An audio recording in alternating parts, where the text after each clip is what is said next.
Check it out. It's the summer of 1986, and the Mac Plus is now available. The Mac Plus was a huge improvement over the original Mac. It came stock with 1 megabyte of RAM. Theoretically, you could expand this out to 4 megabytes of RAM, but those RAM chips were not available in the summer of 86, so we're going to leave it at 1 megabyte for now. We also have a new version of the system software, which has a number of improvements.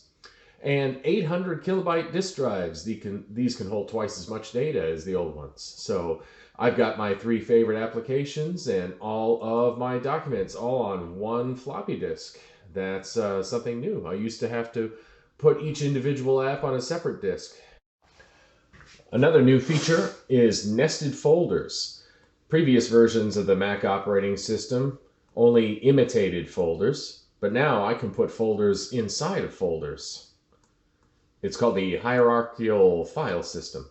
PCs have had this for a few years. This is the first time the Mac got it. The Mac Plus also came with a high-speed port on the back for attaching an external hard drive. But I'm not going to need that right now, and it wasn't available in 1986 anyway, so we'll just stick with floppies. Now, you might wonder why I'm using the same 3 applications 2 years after the Mac was introduced. And there's a good reason for that. And the reason is they were free. MacWrite and MacPaint were packaged with every Macintosh sold for free. MacDraw wasn't free technically, but if you paid Apple to upgrade your original Mac with more memory, they threw in MacDraw for free. And that was more common than you think because the original Mac was useless for lack of RAM. So these 3 applications were practically given away by Apple for the first 2 years. And because of that, nobody made a competitive product. Why would they? You can't compete with something that's free.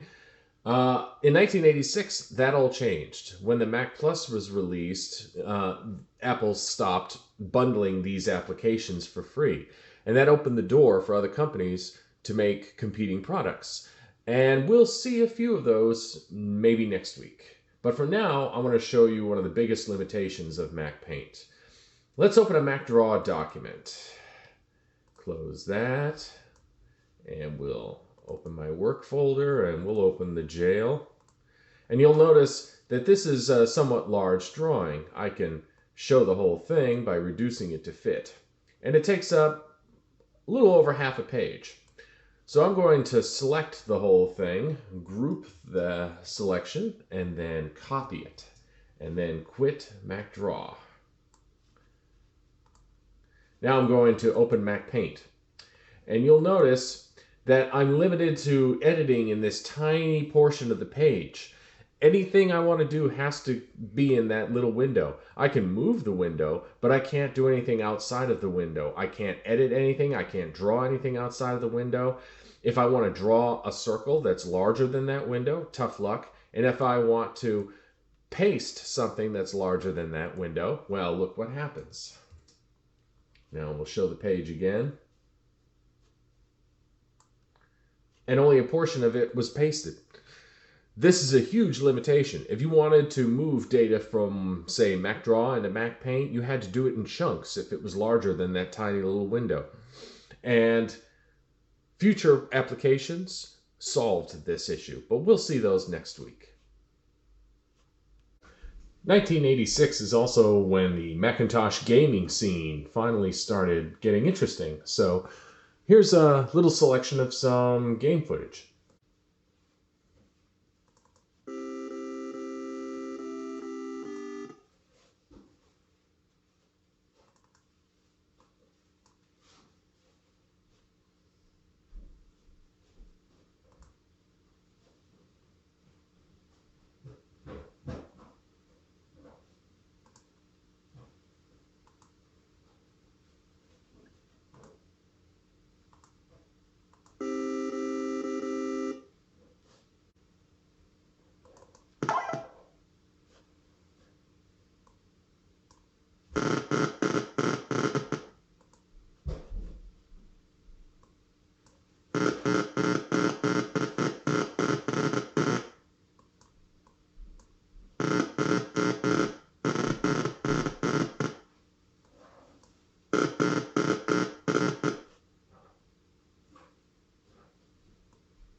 So with the introduction of the Mac Plus, the pace of innovation in the Mac scene is really quickening.